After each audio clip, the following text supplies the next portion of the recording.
ይሁዳ ኢየሱስን አልካደም። አምላክ አይደለህም ጌታ አይደለህም አላለም። ልክ እንደ 12ቱ ደቀ መዝሙር ይሄዳል፣ አጋንንት አስወጥቶ ይመጣል፣ ደዌ ላይ እጅ ይጭናል፣ ሲያስተምር የስ ይላል። በህይወቱ ግን ብርና ኢየሱስን ብታስቆምለት ይሁዳ እጅ የሚያነሳው ለብር። አንድን ነገር ጌታ አድርገዋል ማለት የህይወት ሙሉ ተቆጣጣሪ አድርገሃል ማለት ነው። ኢየሱስን ጌታ አድርገናል ብለን ስንል መዝሙር መጽሐፍ አይገልጸውም፣ መስበክ አይገልጸውም። የህይወታችን ሁለንተናዊ እንቅስቃሴ ዋናውን ተቆጣጣሪ እሱን በማድረግ ያለሱ ምንም ማድረግ የማንችል ባሪያ መሆን ማለት ነው። በወንዝ ፍርሃት፣ በክፉ ወንድሞች በኩል ፍርሃት፣ በወገኖች በኩል ፍርሃት፣ በሐሰተኞች ወንድሞች በኩል ሐሰተኛ ወንድም ማለት ፉል አክት የሚያደርገው የመጨረሻ እንደሚወድ ወንድም ነው። የሰው ጠላት የለብኝም የምትሉ ሰዎች እንገናኛለን። በመሰረቱ ጠላት ማለት ስኬትን፣ ደስታን፣ ክብርህን የሚቃወም ማለት ነው። ስለማሸነፍ አንስተን አንድ አካል ማሸነፍ ካለበት የሚያሸንፈው ፐርሰን ማን እንደሆነ ማንነቱን ማወቅ ይኖርበታል። ለምሳሌ ያህል ወንድና ሴት የስፖርት ወይም የእግር ኳስ ተጫዋቾች ቢኖሩ ወንዱ ወንድ ስለሆነ እኔ ወንድ ነኝ በሚል በማንነቱ ቆሞ ግጥሚያን የሚያደርገው ከወንድ ጋር፣ አንድ የወንድ እግር ኳስ ተጫዋች ከሴቶች እግር ኳስ ተጫዋች ጋር ግጥሚያ አድርገው አሸነፍኳቸው እኮ ብሎ ቢል ወይ ከአንዲት ሴት ጋር ሮጦ አሸነፍኳት ቢል በማሸነፉ ራሱ የተሸነፈ ነው የሚሆን። ስለዚህ የምንገጥመውን ግጥሚያ አስቀድሞ ማንነታችንን ማወቅ ለድል የሚያበቃ ዝግጅት እንደሆነ እንዲሁም ደግሞ ለማሸነፍ ፍልሚያውን የምንገጥምበት ጉልበታችንን ማወቅ ወሳኝ ነጥብ እንደሆነ አይተናል። ጉልበታችን ደግሞ ጸሎት፣ የእግዚአብሔር ቃልና የመንፈስ ቅዱስ ኃይል እንደሆነ ኢየሱስ ክርስቶስ ራሱ አምላክ ሆኖ ሳለ ሰይጣንን ያሸነፈው ቃል በመጥቀስ እንደሆነ፣ በመጸለይ እንደሆነ፣ በውሃ በመጠመቅ የእግዚአብሔርን ቃል ፍጻሜን በመስጠትና በመንፈስ ቅዱስ ኃይል እንደሆነ ዮሐንስ ወንጌል ምዕራፍ 3 ከቁጥር 9 ጀምሮ ባለው ቦታ እንዲህ ይላል። ብርሃን ወደ ዓለም ስለመጣ ሰዎች ስራቸው ክፉ ነበርና ከብርሃን ይልቅ ጨለማን ስለወደዱ ፍርዱ ይህ ነው፣ ክፉ የሚያደርግ ሁሉ ብርሃንን ይጠላል፣ ስራውም እንዳይገለጥ ወደ ብርሃንም አይመጣም። እውነትን የሚያደርግ ግን ስራው በእግዚአብሔር ተደርጎ እንደሆነ ይገለጥ ዘንድ ወደ ብርሃን ይመጣል ይላል። አንድ ቃል ልድገምላችሁና አንድ ጥሩ ምሳሌ ያሳያችኋል። ዮሐንስ ወንጌል መጽሐፍ ምዕራፍ 15 ከቁጥር 18 እስከ 20 ላይ ዓለም ቢጠላችሁ ከእናንተ በፊት እኔን እንደጠላኝ እወቁ። ከዓለም ብትሆኑ ዓለም የራሱ የሆነውን ይወድ ነበር። ነገር ግን እኔ ከዓለም መረጥኋችሁ እንጂ ከዓለም አይደላችሁ። ከዓለም ብትሆኑ ዓለም ይወዳችሁ ነበር፣ አይጠላችሁም ነበር። ነገር ግን እኔ ከዓለም መረጥኳችሁ አለ። which means በሌላ አማርኛ በዓለም ነበራችሁ ማለት ነው። ኢየሱስ ስፍራ ሽፍት በማድረግ ከሰይጣን ጋር ያለንን ስፍራ ሽፍት አደረገልን። ዲመን በእግዚአብሔር አገዛዝ ዓለም በብርሃን ነበር፣ ሰይጣን በብርሃን ነበር። የብርሃን መልአክ ነበር፣ የአምልኮ ቲም አለቃ ነበር። ከዛ ዓለም ሲታበይ ወደቀ። እሱ በወደቀበት ዓለም ተወልደን እዛ ዓለም ዜጋ ከነበርንበት ኢየሱስ መጣና ወድቆ ያገኘውን አገዛዝ አፍርሶበት ከአገዛዙ ነፃ ወጣ። ከአገዛዙ ነፃ ስንወጣ ግን ዳግም በማንታረቅበት ጥላቻ ነው የወጣ። ዳግም የማንታረቅበት ጥላቻ ውጤቱ ወይም ምክንያቱ ምን እንደሆነ ኢየሱስ ይነግረን እንደዚህ አለ። ዓለም የራሱ የሆነውን ይወድ ነበር፣ ነገር ግን እኔ ከዓለም መረጥኋችሁ እንጂ ከዓለም አይደላችሁ፣ ስለዚህ ይጠላችኋል። ባሪያ ከጌታው አይበልጥም ብዬ የነገርኳችሁን ቃል አስቡ። ሺህ ጊዜ ቢበረታ፣ ሺህ ጊዜ ጡንቻ ቢኖረው፣ ገንዘብ ቢሰበስብ፣ ባሪያ ከጌታው አይበልጥም ብዬ የነገርኳችሁን ቃል አስቡ። እኔን አሳዶኝ ቢሆን እናንተን ደግሞ ያሳዳችኋል። ቃልን ጠብቆ ቢሆን ቃላችሁን ደግሞ ይጠብቃል። ዳሩ ግን የላከኝን አያውቅምና ይህን ሁሉ ስለ ስሜ ያደርግባችኋል። እኔም መጥቼ ባልነገርኳችሁ ኃጢአት ባልሆነባችሁ ነበር። አሁን ግን ለኃጢአታችሁ ምክንያት የላችሁ። እኔን የሚጠላ አባቴን ደግሞ ይጠላል፣ እኔን የሚጠላ አባቴን ደግሞ ይጠላል ይላል። ይሁዳ ኢየሱስን አልካደም። አምላክ አይደለህም ጌታ አይደለህም አላለም። ልክ እንደ 12ቱ ደቀ መዝሙር ይሄዳል፣ አጋንንት አስወጥቶ ይመጣል፣ ደዌ ላይ እጅ ይጭናል፣ ሲያስተምር የስ ይላል። በህይወቱ ግን ብርና ኢየሱስን ብታስቆምለት ይሁዳ እጅ የሚያነሳው ለብር። አንድን ነገር ጌታ አድርገዋል ማለት የህይወት ሙሉ ተቆጣጣሪ አድርገሃል ማለት ነው። ኢየሱስን ጌታ አድርገናል ብለን ስንል መዝሙር መጽሐፍ አይገልጸውም፣ መስበክ አይገልጸውም። የህይወታችን ሁለንተናዊ እንቅስቃሴ ዋናውን ተቆጣጣሪ እሱን በማድረግ ያለሱ ምንም ማድረግ የማንችል ባሪያ መሆን ማለት ነው። ያለ ደስታው፣ ያለ ፈቃዱ፣ ያለ ክብሩ ምንም ማድረግ የማንችል ሁለንተናችን ስራችንን ጨርሰን የሰጠነው ባሪያ መሆን ማለት ነው። which means ድካም የለብንም ማለት አይደለም። አያመንም ማለት አይደለም። መጸለይ አይሳነንም ማለት አይደለም። ዓለም ላይ ያለው ነገር አያምረንም ማለት አይደለም። ነገር ግን ከሱ በላይ የሚቆጣጠረን የለም ማለት ነው። ይሁዳ ግን የፈለገ ኢየሱስን ቢወደው ኢየሱስን ከገንዘብ አያስበልጠው። ካን ዩ ኢማጂን ኢየሱስ አሳልፎ እንደተሰጠና እንደተፈረደበት ያወቀ ጊዜ እኮ ተጸጸተ። ሲጸጸት ግን አትሊስት እዛው ሆኖ ባሪያ ሆኖ ራሱን ጥሎ ማልቀስ ሲችል አራዳ ነው ባይዘ። ከ12ቱ ደቀ መዝሙር የከተማ ልጅ ይሁዳ ብቻ ነው ታውቃላችሁ። አስቆሮንቱ ማለት ከተማ ነው። ይሁዳ ውስጥ ያለ ከተማ ነው። አስቆሮንቱ ይሁዳ የሚባለው ከከተማው ሲጠራ ሌላ ሁሉ የገጠር ነው። መቶ ዝም ብሎ ነው በየዋህነት የሚያገለግለው። ይሄኛው ግን ሐሳብ ይሰራል። በዚህ ቢሄድ ይሄኛው እንዲህ ቢሆን ይላል። አየ ኢየሱስ እግር ያጠበበት ራሱ ቀን 30 ብሩን ወስዶ ኪስ ውስጥ ከቶ ማታ ነው ባይዞ እግር ያሳጠበው። ያጠበል ደግሞ ምን የሸጎደው ይመስለዋል ኢየሱስ መሸጠን ባላወቀ እግሬን ሲያጥብ ይለዋል። እግር ሰጥቶት ባይዘው የፈለገ ኃጢአት ውስጥ ወድቃችሁ አቅፎ ያሳደጋችሁ አቅፎ የሚያጎርሳችሁ ኢየሱስ ኃጢአታችሁን ወግኖም ኃጢአታችሁን ሳይቀርቱም ሳይሆን የፍቅሩ ጥልቀት እሺ ቆይ ኃጢአት ሊያስረክሰን ከምችለው ብቃት ይልቅ ኢየሱስ ሊያነጻን የሚችለው የደሙ ጉልበት ስለሚበልጥ ሁለተኛ ቆሮንቶስ ምዕራፍ 11 ከቁጥር 26 ጀምሮ ጳውሎስ እንደዚህ ይላል። ከ25 ለምብላችሁ 3 ጊዜ በበትር ተመታው፣ 1 ጊዜ በድንጋይ ተወገረው። 3 ጊዜ አይሁድ 1 ሲቀረው ለ40 ገረፉኝ። ብዙ ጊዜ መንገድ ላይ ሄድሁ፣ በወንዝ ፍርሃት፣ በወንበዴዎች ፍርሃት፣ በወገኔ በኩል ፍርሃት። አንዴ ቀና በሉና እስቲ በወገኔ በኩል ፍርሃት በሉ እስቲ። በወገኔ በኩል ነው የሚለው። ወገኖች በኩል ራሱ ፍርሃት አለ። በጣም ጠንቅቄ ነው ይሄን ክፍል ያነበብኩት ነግራቸዋል። በወገኔ በኩል ፍርሃት፣ በአሕዛብ ፍርሃት፣ በከተማ ፍርሃት፣ በምድረ በዳ ፍርሃት፣ በባህር ፍርሃት፣ በውሸተኞች ወንድሞች በኩል ፍርሃት ነበረብኝ። በድካምና በጥረት ብዙ ጊዜም እንቅልፍ በማጣት በራብና በጥም ብዙ ጊዜም በጦም በብርድና በራቁትነት ነበርሁ። የቀረውን ነገር ሁሉ ሳልቆጥር ይላል። ይሄን ሁሉ ከቆጠረ በኋላ እኔም ጳውሎስ ምን አይነት መከራ ቢደርስ ያለ በወንዝ ፍርሃት፣ በክፉ ወንድሞች በኩል ፍርሃት፣ በወገኖች በኩል ፍርሃት፣ በሐሰተኞች ወንድሞች በኩል ሐሰተኛ ወንድም ማለት ፉል አክት የሚያደርገው የመጨረሻ እንደሚወድ ወንድም ነው። የሰው ጠላት የለብኝም የምትሉ ሰዎች እንገናኛለን። በመሰረቱ ጠላት ማለት ስኬትህን፣ ደስታህን፣ ክብርህን የሚቃወም ማለት ነው። እንዲሳካ ማይፈልግ፣ እንድትደሰት ማይፈልግ፣ መልካም እንዲሆን ማይፈልግልህ ጠላት። ስለዚህ ነው ጳውሎስ በወገኖች በኩል ማለት ወገን ማለት ያንተ በኩል ነን፣ ደጋፊዎች ነን ይሉታል። አያምናቸው ማለት ፍርሃት ነው የሚለው። ይሄ ሰውዬ ምን አስቦ ነው እያለ እየፈራቸው የሚኖረው የማያምናቸው እንደ ጢሞቴዎስ ያልሆኑ ሰዎች አሉ። ጢሞቴዎስን ሳያነሳ ግን በመንፈስ እውነተኛ ልጄ የሆነው ይላል ስልከው አያፍርበትም። አሁን ቤተ ክርስቲያን ኢየሱስን ጌታ አይደለም በማይሉ ቤት ውስጥ ባሉ የሚሸጥ በሌለበት ሻጭ የሆኑ ይሁዳዎች፣ የሚሸጥ በሌለበት ሻጭ የለም በሉት። አጠገብ ያለው ዞር ብላችሁ አትሽጥ በሉት። ምን ማለት እንደሆነ ታውቃለህ? መልከን አንስቶ ስለ ሳምበዲ ኔጌቲቭ በማውራት ከሳምበዲ መልካም ፊት ይገዛል። መልካሙ ማለት እኮ ብለው ስለ መልካሙ ኔጌቲቭ በሚያወራበት ግራውንድ ቆሞ የማዕዘን ፊት ማግኘት ሽያጭ በሌለበት መሸጥ ማለት ነው። የሚያገኘው የሳምበዲን ፊት ነው። እንዲህ አይነት ሰዎች ነበሩ ቤተ ክርስቲያን ውስጥ። ፍራቸው እንጂ አትጥላቸው በል። which means አብረኸው ትውላለህ፣ ታበላለህ፣ ተጠጣ፣ በርታ ትላለህ፣ የምትችለው መልካምነት ታደርጋለህ። አታምነውም፣ ትፈራዋለህ። በወገኖች በኩል ፍርሃት፣ በባህር ፍርሃት። የሚገርመው ለብዙ ጊዜ በባህር ውስጥ ኖርኩኝ። በስጋት ነው የምኖረዋል።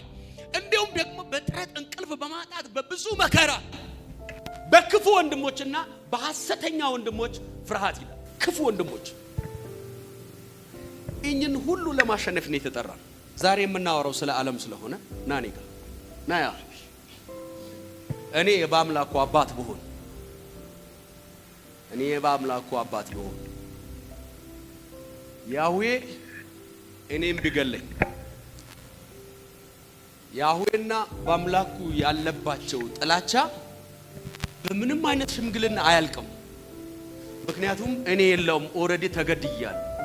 በአምላኩ ያህዌን በምህረት ቢቀበለው እንኳን ያህዌ በአምላኩን ባየ ቁጥር አባቱን መግደሉ ትዝ ይለዋል። ህልውናው በክስ ውስጥ ይኖራል።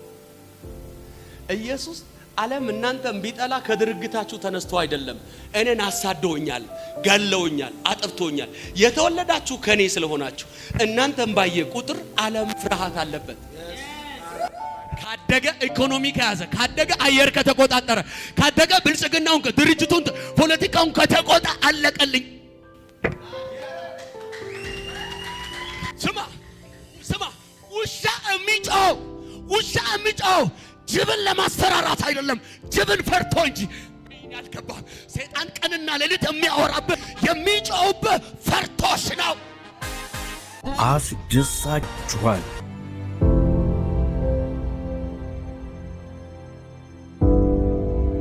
የሂዴ ልጅ ድንገት ሆስፒታል እየታመመ ነበር። ሰሞኑ ሆስፒታል ነበር፣ 4 ቀን ሆነ። ዛሬ ባለፈው ከዚህ እሑድ ቀን ውሃ ይዤ ገብቼ ለሰሞኑ ባሉና ደምስቷ ያለቀሱ ነበረ። አታልቅሱን፣ ይሄ ዋ ያዙን አልኩት። ሆስፒታል ነበሩ። ልጁ ደግሞ አንፍራስ ላርጉ ያስቡ ነበር። ሆድ ውስጥ የሆነ ሲመረመር ጥቁር ነገር ነው የሚታየውና በጣም ያለቀሱ ነበር ሆስፒታል ውስጥና እንደዚህ ነው ውሃ ይጀርኩት። ቢሮ ገብቼ ውሃ ይጀርኩት። ከዛ ይሄን ውጪ ያሉ ይፈትሻሉ። ምን ያዘሽው ምናምን ይላሉ። አረ ልብስ ነው ምናምን አልኩት። አይ ልብስ ነው ያልኩት።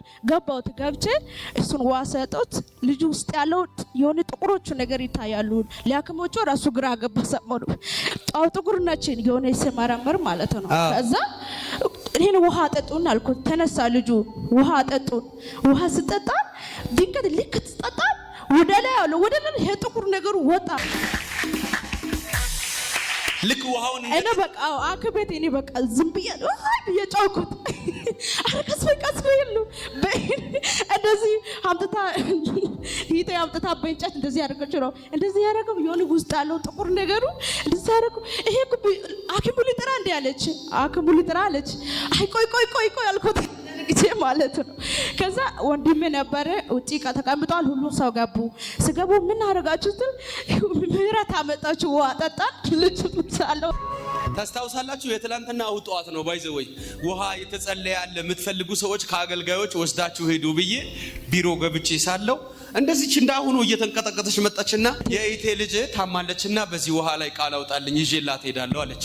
እንደወሰድኩኝ ማለት ነው። እግዚአብሔር ሆይ እንዳመነችው ለፈውስና ለተአምራት ይሁን ብዬ ነው የሰጠሁት። እኔ ምንሽ ሐኪሙ በመሳሪያ ነው ያየው ሆድ ውስጥ ጥቁር ነገር እንዳለ። አዎ እንትን ይሄ ካሰት ምናምን አለ እንደሞ ትልቅ እንትን ማሽን ውስጥም አስገብቶ ምናምን የመረመር ምንም ለነሱ አይታወቅም። እና ደግሞ እነሱ ያለቀሱ ነው። አራት አልቅሱ ምናምን ይሄ ዋጣ በቆት አስገባውት። በጣም ፈራው። ወይኔ አሁን አክመቹ ከዩ ምን እዛ መጣችሁ እንዳይሉ በጣም ተንቀጠቀጥኩት። ልክ ልጁ አለው ክፍል ገባው። ማን ግብ ያለሽ አለ አንዱ መጥቶ እኔ ያለሽ ሶሂት ነው ያልኩት። ሲስተር ናች ችግር የለም እሷ ታርፍ ሂድና አለችው። አጠጣሁት። እሷ እዛ ጥግለ ቁጫል ናይና አልኩት። ልጁ ራሱ ተነስቶ ጠጣ። እኔ ያቀኛል ተነስቶ ምራት አለኝ። አቤት አልኩት። ጤናንክ ምናምን አቢ ጤናንክ አልኩት።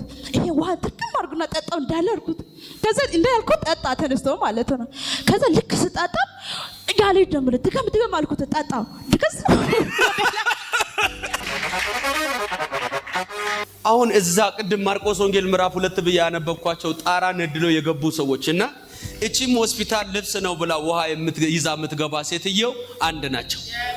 ከዛ ዛሬ ወንድሜ ደግሞ ታምራት ከወንጀል ተመጣሽ ከርክ ስትል ሂጂ አሁን ሂጂ ጃለ ቃልት ነበሩ አክም ቤት ይሄ ቃልት አክም ቤት አለካ የግዛ ነበሩ ሂጂ አለ ተከሰስ አስገባ ሂጂ ዛሬም ቸርች ሂጂና ግቢ ባለ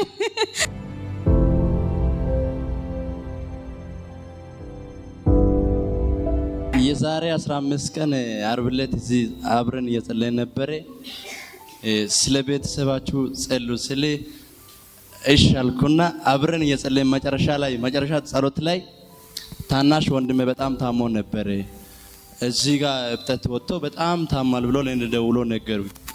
ከዛ መጨረሻ ላይ እንዲሁ አፖስተል ውሃ የምትፈልጉት ውሰድ ስል እኔ ውሃን ወስጄ እዚሁ ጠጥቼ በኢየሱስም እኔ እንደጠጣው ታናሽ ወንድሜ አሁን ይፈወስ አልኩት። ከዛ ወንድሜ ተፈወሰ።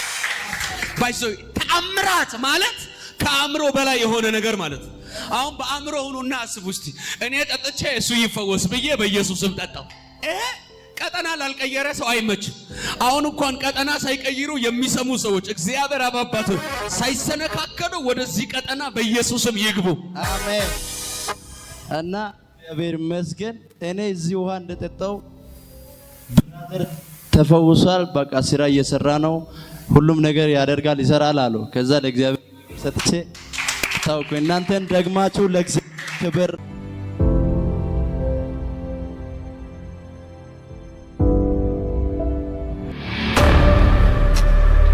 እዚህ ጋር በቃ ያ ምንም ሳላቅ እዚህ ጋር ቁስሉ ነበር። እዚያም በዘይትና በእንትን ይርጨት እግዚአብሔር ያለ ጠባሳ ያድንሃል፣ በቃ ያድንሃል ብሎ ይዋል በቃ ቁስሉ ጠፋ። እግዚአብሔር ያደረገልኝ ነገር በጣም ጭንቅ ውስጥ ነበርኩኝና እንደዚህ እንደሚወራ ቀላል አይደለም። ግን ያው ብዙ መናገር ስለማልችል ነው እንጂ በጣም ከባድ ውስጥ ነበርኩኝ። ለሰው መናገር ማልችለው ነገር ውስጥ ነበርኩኝና እንደዚህ ቤቴን ከፋፍቼ ነው ትቼ የመጣሁትና ተጸልየልኝ እግዚአብሔር ስገባ እስከ ስራ ቦታ ቤቱን ሁሉ ክፍት አድርጌ ነው የመጣሁት። እንደዚህ ከፋፍቼ ሲኒሉ ምናምን ከፋፍቼ በቃ ፋ አድርጌ ነው የመጣሁት። ስራ እንደሚሰራ ሰው ብዬ ከፈትኩት፣ ጨረስኩት። ከዛም በኋላ በጣም ጨንቆኝ ነበረ። ቀጥ ብዬ መጣሁኝ። እግዚአብሔር ሰው በእንት ማለት በቲክቶክ ምናምን ያለው እዚህ እንደምታገለግል ግን አላውቅም ነበር። ሰው ላይ ይፈልገኛል በቃ መሰረት ሄደች ምናምን ስልኬ በጣም ያጨናንቀኝ ነበርና እዚህ ከዛ በቃ እኔ ስልኩን አላነሳም ምናምን በሰላም ቤቴ ስገባ ምን ሆናችሁ ነው ምናምን ብዬ ሰውን እቆጣለሁ ማለት እኔ እዚህ መዘና ብዬ ወደ ቤቴ እየገባሁ ሻጋታ ላባ ያዲያ ሰካራም ነው ይላሉ፣ ማንም ሰው ሌባ ነው ይላሉ። ግን እኔ ማይሆን ሰው ጋር ነው የምራመደው። እኔ ጌታ እኮ ተቀበልኩት እግዚአብሔር እኔ ቸርች ነኝ እላቸዋለሁ፣ አያምኑኝም። ጌታዬ ምንድን ነው እግዚአብሔር ወይ ለኔ ቃል አውጣኝ ዛሬ ለኔ አውራኝ ብዬ ከዛ ጋር እየዘመርኩ ምናምን መጣሁ። ወደዚህ ገባሁ፣ እግዚአብሔር አገኘኝ። እግዚአብሔር አምላክ አለ። ያ የጠፋ ልጅ ዛሬ እንደገና ማለብሰው አለኝ፣ እንደገና ክብረን ማለብሰው አለኝ። አያያያ መልከን እንደገና ማለብሰው የቀባኝ እግዚአብሔር ከኔ ጋር አለ። ከዚህ በኋላ መቅበስበስ፣ ከዚህ በኋላ መንከራተት፣ ከዚህ በኋላ ወጥተህ ተንከራተህ መግባት በህይወት ላይ አይሆንም። በቃ ሂድ አልፈ ያለኝ አልፈ መጣሁ። እዚች ጋር አዲስ ቸርች ነበር የተከፈተው። እዙም ልጋው አልፈ ዳለ መጣሁ። እሱና እሷ የሚገለገልበት እዛ ሂዳለ። ከዛ እዙም መጣሁ አልፈርኩት እና ምን ልሁን ብዬ ዘልስትሮ ጋር ቁጭ ያልኩና እጣኔ ሰው ሶስቱንም ቸርች ጻፍኩት። ከዛ እጣ ሶስቱንም እዚህ ደረሰ። ኪሴ ውስጥ ያለት ያዝኩት አልጥልም ብዬው እጣውን ያነሳው። ይሄ ወረቀት ሁለቴ ነው ያነሳሁት። እዛ ግባ በቃ የመጣህበት አለኝ። አሁን የመጣህበት አለኝ። ያመኝ ነበር። እም ተፈውሼ ሄዳለሁ ተመልሼ ብዬ ነው ቃል ገብቼ ነው የመጣሁት። በእውነት አውል ሃሌሉያ ተገለጠልን። አንተ ባይዘወይ ሰው የምትሆንበትን ዘላለም የክብር ምዕራፍ ውስጥ የሚገባበት አሜን አቅጣጫ ሊያሳይ ነው እግዚአብሔር ዛሬ አመጣ። አሜን ሃሌሉያ። የአንድ ሮብ የአምልኮ ጉዳይ ለእግዚአብሔር ጭንቀቱ አይደለም። የትም አምልከት ወጣል ዘላለምህን መስመር ውስጥ ሊያስገባ ነው እግዚአብሔር ያመጣ። አማር ዶቫጋዲያስ ዙላባ ሰው አይሆንም ያለ ቤተሰብ የት ነው ያለው ያለ እሱ አንችልም ብሎ እስኪፈልጉ ድረስ የሚያረግ ክብር ወደቀብ። ከመስከረም መጨረሻና ጥቅምት መግቢያ አካባቢ በጣም አደገኛ ጭንቅ ውስጥ የነበርክበት ወቅት አያ እዚህ መጥቼ የነበረ የታመምኩ ጊዜ ማለት ነው። እዚህ እኮ ተጸልዮልኛል መጥቼ እኛ ቸርች መጣ። አዎ እዚህ እሺ እዚህ ጋር ሙዴ ላይ አሞኝ መጥቼ እና በጣም ቻሌንጅ ነበረ። ግን እግዚአብሔር ቻሌንጆቹን አሳለፈ። ምን ነበር አሙክ የነበረው? እዚህ ጋር በቃ ያ ምንም ሳላቅ እዚህ ጋር ቁስሉ ነበር። እዚያም በዘይትና በእንትን ይርጨት ጸልየልኝ። ከዛ እግዚአብሔር ያለ ጠባሳ ያድንሃል፣ በቃ ያድንሃል ብሎ ይዋል በቃ ቁስሉ ጠፋ። ሙሉ ጊዜ አገልግሎት ተሰራ ወደ ስራ ይገባል። እግዚአብሔር ምስክረ ሁለት እጥፍ ሆነ ክብር እግዚአብሔርን ወደ ማገልገል ትመለሳለህ። አሜን አሜን። እግዚአብሔር በህይወት ላይ አሜን እንደገና ሊገለጥልህ የወሰነ ቀን። አሜን አሜን። ዘላለም ያወራህ ነገር የለም ዛሬ ይሄ ነው ያወራህ። አሜን። አይ ኖ እግዚአብሔር በእውነት ቀድሞ ያልተለማመድከው ክብር ውስጥ ይከታል። አሜን አሜን። አሁን የምትሰሙኝ ሰዎች ይህ መልእክት ለቤተሰባችሁ፣ ይህ መልእክት ለራእያችሁ፣ ይህ መልእክት ለቢዝነሳችሁ፣ ይህ መልእክት እናንተን ይመለከታል፣ አንተን ይመለከታል። ለቤት እግዚአብሔር ይናገራል። ስለ ቤት፣ ስለ ትዳር፣ ስለ ልጆች፣ ስለ ስራ በእግዚአብሔር ፊት በስብራትና በሐዘን ላላችሁበት ነገር ሁሉ የሰራዊት ጌታ እግዚአብሔር እንደዚህ ይላችኋል፣ በእጄ ላይ ናችሁ።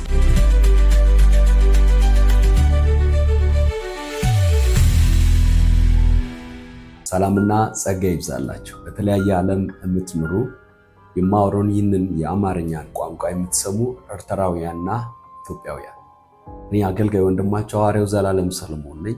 ዛሬ ወደፊታችሁ የቀረብኩት እግዚአብሔር አምላክ በፊቱ ባለውበት ጊዜ በዚህ ሰዓት በተለያየ ምድር ለሚኖሩ ወገኖች እንዳደርስ የሰጠኝን ታላቅ የእግዚአብሔር ቃል መልእክት ይዤ ይህን መልእክት የምትሰሙና የምትባረኩ ሰዎች ሁላችሁም እናንተን ከባረካችሁና ከጠቀማችሁ ለሌሎች ወገኖች ደግሞ እንዲደርስ በማድረግ የበረከቱ ተካፋይ እንድትሆኑ እግዚአብሔር ፍቅር ጠይቃችኋለሁ። እግዚአብሔር ቃል የትንቢተ ኤርምያስ መጽሐፍ ምዕራፍ 18 ከቁጥር 1 ጀምሮ ያለውን እግዚአብሔርን ቃል አነብላችኋለሁ። እንደዚህ ይላል። ከእግዚአብሔር ዘንድ ወደ ኤርምያስ የመጣው ቃል እንዲህ አለው፣ ተነስተህ ወደ ሸክላ ሰሪው ቤት ውረድ፣ በዚያም ቃሌን አሰማሃለሁ። ወደ ሸክላ ሰሪውም ቤትም ወረደው፣ እነሆ ስራውን በመንኮራኩር ላይ ይሰራ ነበር፣ ከጭቃም ይሰራ ነበር። ይሰራውም የነበረው ዕቃ በሸክላ ሰሪው እጅ ተበላሸ። ሸክላ ሰሪውም እንደወደደ መልሶ ሌላ ዕቃ አድርገው ሰራው። እግዚአብሔርም ቃል ወደ እኔ እንዲህ ሲል መጣ፣ የእስራኤል ቤት ሆይ ይህ ሸክላ ሰሪው እንደሚሰራ በውኑ እኔ በእናንተ ዘንድ መስራት አይቻልምን? ናሆ ጭቃው በሸክላ ሰሪው እጅ እንዳለ እንዲሁ እናንተ በእጄ ላይ ናችሁ ይላል። ሜሬጃችሁ ሊሆን ይችላል የተሰበረባችሁ፣ እግዚአብሔር ቀብቷችሁ ይዛችሁ የተነሳችሁበት ጸጋ ውስጣችሁ እግዚአብሔር ያስቀመጠው ዝማሬ ቢሆን፣ ስብከት ቢሆን፣ መምከር ቢሆን፣ የትኛውም አይነት ይህንን ጸጋ እግዚአብሔር በእኔ ውስጥ አኑሮታል ብላችሁ ይዛችሁ የተነሳችሁ ነገር እየሰራችሁ እያገለገላችሁ እየተንቀሳቀሳችሁ ባልሰማችሁትና ባልጠበቃችሁበት መንገድ የተሰበረባችሁ በስብራት ውስጥ ያላችሁ፣ በትዳራችሁ መሰበር ምክንያት ሊሆን ይችላል፣ በሞት ሐዘን ምክንያት ሊሆን ይችላል፣ በኪሳራ በፋይናንሻል ክራይሲስ ውስጥ በመውደቃችሁ ምክንያት ሊሆን ይችላል።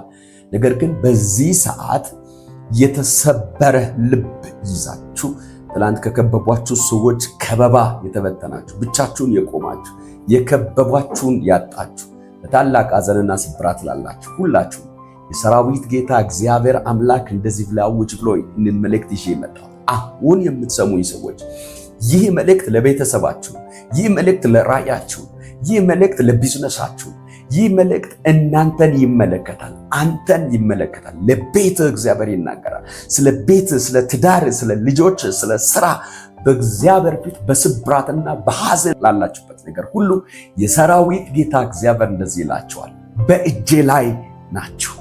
በእግዚአብሔር እጅ ላይ ነሽ። በእግዚአብሔር እጅ ላይ ነህ። እንደገና ትሰራለህ፣ እንደገና ትፈጠራለህ። እንደ ሌላ ሰው አድርጎ ያበጃጃሃል። የሚደንቃችሁና የሚገርማችሁ ነገር እግዚአብሔር አምላክ ለኤርምያስ ተገልጦለት ኤርምያስን ቀጥታ ሸክላ ሰሪውም ሲሰበርበት እንደገና እንደሚሰራው ብሎ ነገርን በማውራት መጀመር ሲችል ኤርምያስን እንደዚህ ያለው፣ ተነስተ ወደ ሸክላ ሰሪው ውረድ፣ በዚያም ቃሌን አሰማለዋል። ስሙኝ፣ ኤርምያስን ሸክላ ሰሪው ጋር አውርዶ ለእስራኤል ቤት የሚሆን ቃሉን ያሰማ አምላክ በእኔ በኩል ደግሞ እኔ ወዳለሁበት በዚህ ሚዲያ አማካኝነት እናንተ ህይወት በሚቀርብበት መንገድ ሊያወራችሁ፣ እንደገና ሊሰራችሁ፣ እንደገና ሊያቆማችሁ፣ እንደገና ሊያበረታችሁ ይናገራል። አሁንም ሸክላው በሰሪው እጅ እስካለ ድረስ ቢሰበር ፈጭተው ዱቄት አድርገው ሌላ ዕቃ አድርገው እንደገና እንደሚፈጥረው እናንተም በአምላካችሁ በሰሪያችሁ በእግዚአብሔር እጅ እስካላችሁ ድረስ እንደገና ትሰራላችሁ። አንድ ነገር ብቻ ተጠንቀቃችሁ እንድትሰሙ ፈልጋለሁ። በክርስቶስ ኢየሱስ የሚያምን የአንድ አማኝ ህይወት ተሰብሮ ሊቀር፣ ተበላሽቶ ሊቀር፣ ወድቆ ሊቀር፣ ፌል አድርጎ ሊቀር የሚችልበት ብቸኛው መንገድ ከሰሪው እጅ አማራጭ ፍለጋ በመውጣት ውስጥ ነው። በእጁ ከተሰበራችሁ፣ በእጁ ከተበላሸባችሁ፣ በእጁ ከወደቃችሁ፣ በእጁ ከደከማችሁ በእጁ ላይ መፍትሄ አለ። በእጁ ላይ መላ አለ። በእጁ ላይ መነሳት አለ። በእጁ ላይ ዳግም መሰራት አለ። በእጁ ላይ ዳግም መበርታት አለ። እዚህ ነው መጽሐፍ ቅዱስ የእግዚአብሔር ቃል ሲናገር አሁንም ከእርሱ ጋር ተስማማ፣ በዚያም በጎነትንና ሰላምን ታገኛለህ ይላል ጌታ ኢየሱስ። በዚህ ቃል ቤታችሁን፣ ኑሯችሁን፣ ትዳራችሁን እንደገና እንደሚሰራውና እግዚአብሔር ክብር እንደገና ቆማችሁ ለብዙዎች ምሳሌ እንደምትሆኑ እንደ እግዚአብሔር መልእክተኛ በዚህ በሕያው ቃል ሰራተኝነት ሕያውነት አምናለሁ። ይህንን መልእክት አምናችሁ በመቀበል በሕይወታችሁ የዋሄዳችሁ ወገኖች ከእናንተ ተርፎ ደግሞ ለጎረቤታችሁና ለምትወዷቸው ወገኖች መልእክት እንዲሆንና ቤታቸው ዳግም እንዲሰራ ሼር በማድረግ እንድታጋሯቸው እግዚአብሔር ፍቅርና ራእይ ጠይቃችኋል። እግዚአብሔር አብዝቶ ቤታችሁን፣ ኑሯችሁን ይባርክ። ሀገራችንን ኢትዮጵያን በሰላሙ ያስባት። እወዳችኋለሁ። ሰብስክራይብ፣ ፎሎው፣ ሼር፣ ላይክ ማድረጋችሁን አትዘንጉ። እወዳችኋለሁ። ጸጋ ይብዛላችሁ።